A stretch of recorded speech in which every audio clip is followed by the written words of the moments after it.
Starting में जब मैं अपनी 11th क्लास में पढ़ता था, तब मेरे फ्रेंड को एकदम खतरनाक बीएड आना स्टार्ट हो गई थी। और इनफैक्ट वो मेरे से सिर्फ 1 साल बड़ा था। उसे मेरे दोस्त, उसे मेरे टीचर्स, हमारे पूरी क्लास उसे बहुत ज़्यादा अप्रिशिएट करती थी कि भाई तुझे इतनी कम एज में इतनी अच्छी बीएड आखिर आ कैसे रही है। देन उससे इंस्पायर होकर मैंने भी यूट्यूब पे सर्च करना स्टार्ट कर दिया कि how to grow beard at our teen age. और उस टाइम पर ये ट्रेंड में चल रहा था कि अगर आपकी टीन एज में एक अच्छी बीयर्ड आ रही है मीन्स आप एक मैस्कुलिन बंदे हो, मीन्स आपका टेस्टोस्टेरोन ज्यादा है। और पूरे क्लास में एक अच्छी बियर्ड होना मीन्स ये बहुत ज्यादा अट्रैक्टिव लगता है। सो मैंने भी ट्राई किया कि मैं भी अपनी बियर्ड उगाना स्टार्ट कर दूं, क्योंकि मेरा फ्रेंड मुझसे सिर्फ 1 साल बड़ा था एंड उसे इतनी अच्छी बियर्ड पता नहीं कैसे आ रही थी, क्योंकि उसके जेनेटिक्स बहुत ज्यादा अच्छे थे या और कुछ। जैसे जैसे टाइम निकलता गया मैं यूट्यूब पर बहुत ज्यादा रिसर्च करता गया कि how to grow beard at teen age. Then मुझे रियलाइज हुआ कि हमें टीनेज में बियर्ड आना पॉसिबल नहीं है। टीनेज में हमें सिर्फ हेयर फॉलिकल्स आते हैं हमारी स्किन में। एक प्रॉपर अडल्ट फुल एक थिक बियर्ड हमें सिर्फ आती है हमारी 20s में। सो अगर आप भी ये सोच रहे हो कि इस वीडियो को देखने के बाद आपको भी अपनी टीनेज में एक अच्छी बियर्ड आना स्टार्ट हो जाएगी, तो आप पूरी तरह से गलत हो, क्योंकि टीनेज में एक अच्छी बियर्ड ग्रो करना पॉसिबल ही नहीं है। बट अगर आपको भी मेरी तरह एक प्रॉब्लम है, क्योंकि मैं यूट्यूब पर सर्च कर रहा था, देन मुझे रियलाइज हुआ कि मुझे एक प्रॉब्लम है। मेरी स्किन पर हेयर फॉलिकल्स तो हैं, हमारी टीनेज में हमारी स्किन पर सिर्फ हेयर फॉलिकल्स आते हैं, एक फुल थिक बियर्ड नहीं आती। और ये सेम टू सेम मेरे साथ भी हो रहा था। मेरी स्किन पर हेयर फॉलिकल्स तो थे बट वो because of some reason grow ही नहीं हो रहे थे। एंड अगर आपके साथ भी यही प्रॉब्लम हो रही है भाई कि आपके पास हेयर फॉलिकल्स है, आपकी स्किन पर छोटे छोटे बाल दिखते हैं बट वो ग्रो नहीं हो रहे, तो उसे ग्रो किया जा सकता है with the use of external things. But आप अगर उस एक्सेप्शन में हो कि आपके पास हेयर फॉलिकल्स ही नहीं है, आपकी स्किन एकदम लिस है, एकदम क्या बोलते हैं उसे, गोरी चट्टी है, अगर आपको थोड़ी सी भी बाल ही नहीं है, तो उस केस में आप कौन सी भी यूट्यूब वीडियो देख लो, आप कुछ भी कर लो, आप कितनी भी चीजें लगा लो, आपकी बियर्ड नहीं आएगी। आप किसी भी डॉक्टर के पास चले जाओ, आप किसी भी डर्मेटोलॉजिस्ट के पास चले जाओ, आपकी बियर्ड आना पॉसिबल नहीं है, क्योंकि आपके पास वो हेयर फॉलिकल्स ही नहीं है। तो मेरे लिए सबसे बड़ा टारगेट ये बन गया था कि मुझे अपने हेयर फॉलिकल्स को ग्रो करना है।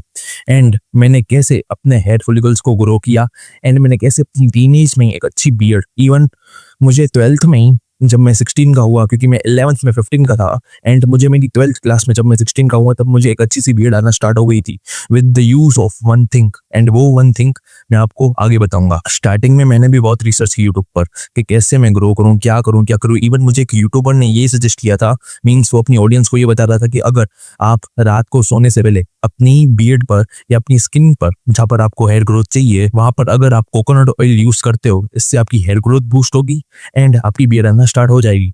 देन मैंने ये टिप फॉलो की थी 8 से 9 महीने के लिए, एंड उसका रिजल्ट ये हुआ कि मेरी बियर्ड तो नहीं आई बट मेरी स्किन पर पिंपल्स एंड एक्ने की प्रॉब्लम आना स्टार्ट हो गई, क्योंकि कोकोनट ऑयल से मेरी स्किन बहुत ज्यादा ऑयली होने लग गई। और उस टाइम पर समर चल रहा था और इसकी वजह से मुझे पिंपल्स और एक्ने की प्रॉब्लम होना स्टार्ट हो गई। सो अगर आप भी किसी यूट्यूबर के कहने पर कोकोनट ऑयल या ऐसे उल्टी सीधी चीजें अपनी स्किन पर लगा रहे हो, तो उसे मत लगाना, क्योंकि उससे बियर्ड तो ग्रो होगी नहीं बट आपकी स्किन उल्टा खराब हो जाएगी।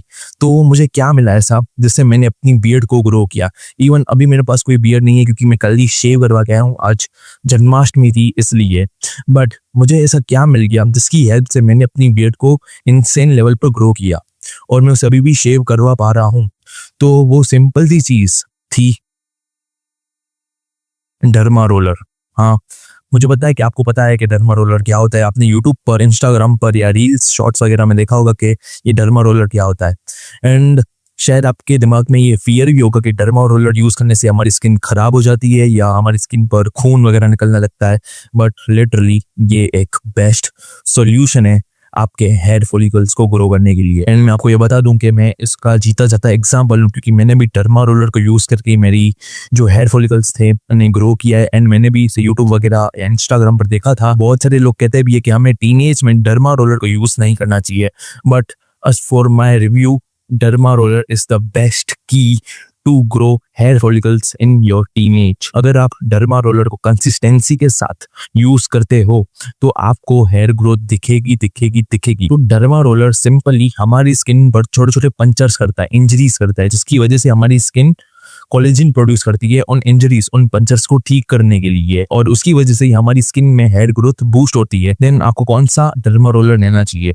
तो मैं सजेस्ट करूंगा कि आप ऐसा ही डर्मा रोलर लो 0.5 mm की नीडल के साथ। बट अगर आपको हेयर फॉल की दिक्कत है या अगर आप चाहते हो कि आपके माथे के लिए मीन्स आपके हेयर्स के लिए आपको अपने हेयर को रीग्रो करना है, तो उसके लिए आप 1 या 2 mm की भी नीडल्स ले सकते हो। मीन्स से आप 1 या 2 mm का डर्मा रोलर भी ले सकते हो। बट अगर आपको सिर्फ हेयर फॉलिकल्स ग्रो करने या अगर आपको डर्मा रोलर सिर्फ स्किन के लिए चाहिए, स्किन प्रॉब्लम्स को ठीक करने के लिए चाहिए, तो आप 0.5 mm का भी ले सकते हैं।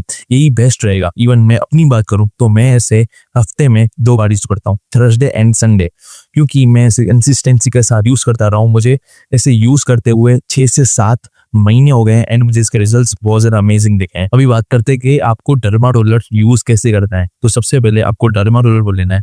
इसे जब भी यूज करो उससे पहले इसे अच्छे से ना वार्म वाटर में साफ कर लो, जैसे कि इसमें जो भी बैक्टीरिया हो ना वो आपकी स्किन के अंदर नहीं जाए। देन इसे सिंपली लो एंड हॉरिजॉन्टली 10 बार यहाँ पर रोल करो हॉरिजॉन्टली सबसे पहले, एंड इसके आपको 4 सेट्स परफॉर्म करने हैं।